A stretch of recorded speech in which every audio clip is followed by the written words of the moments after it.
In principio, erat verbum. It's a Latin phrase. It means in the beginning was the Word. What follows it says, and the Word was with God, and the Word was God. Right. It's an interesting phrase. Really interesting.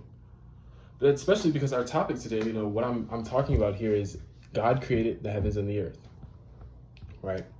And so this topic tends to be controversial for a number of reasons about what is God, who is God, does God exist? But that's not necessarily what we're focused on today. The focus for today is just the fact that God created the heavens and the earth, right? And this isn't just me saying this, right? We have a few sources to actually back this up, right? And so I really feel like that nature is too complex to lack a creator, right?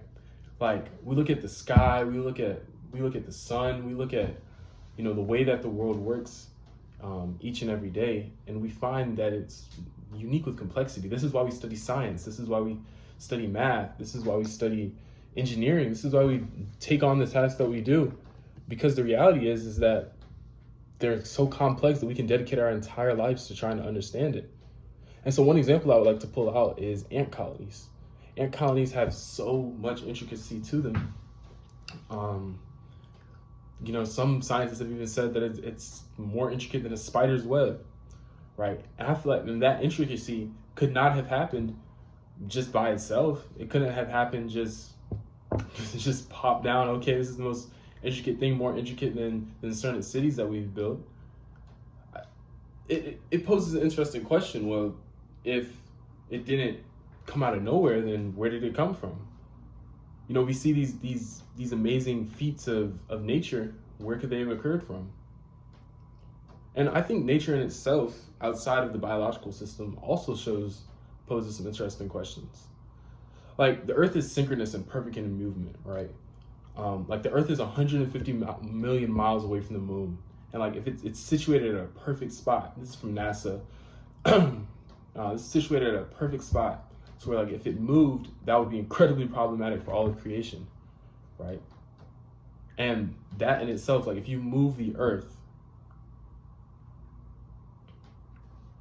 we're gone. It's too rare. It's too rare just to have something else there. Like it's too rare not to have some type of other creator. In fact, rarity is a great point.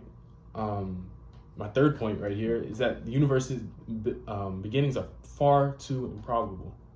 Like there's a 1 in 700 quintillion chance. So like we see like a million, right? That's like 6 zeros, right? It's like 1 in 6 zeros. A quintillion is 20 zeros. 20 zeros. That's one, like our Earth, the way that we're living, the way that I'm speaking to you right now, there's a 1 in quintillion chance that this moment can occur. I could be talking to you right now that we can have oxygen and breath in our lungs and blue skies and dark nights and all of that. That's too rare. We can look at all the other planets that we don't have and the ones that we do have, the one that we do have, where there actually is life. It's too rare. And my final point, of course, is Genesis 1:1 that says, in the beginning, God created the heavens and the earth. But I think what the most interesting part is that, some people might refute that bit of evidence. Maybe God didn't create the heavens and the earth. They would try and come back and maybe question some of the experiences, or maybe, provide other arguments, right? But I think the intricacy of the world around us provides the best argument. It's the best example of a perfect world created by a perfect God. And so even though it's not necessarily related to this question, I think it still begs the question, if we see that God has created the earth, what type of implications does that have for our life? Like how should we live if we know that about the creation of God? If we know that God created, about the creation that God has created, if that makes sense. It's a beautiful thing. It's an amazing thing. So that is all the reasons why God created the heavens and the earth. Thank you. Thank you very much.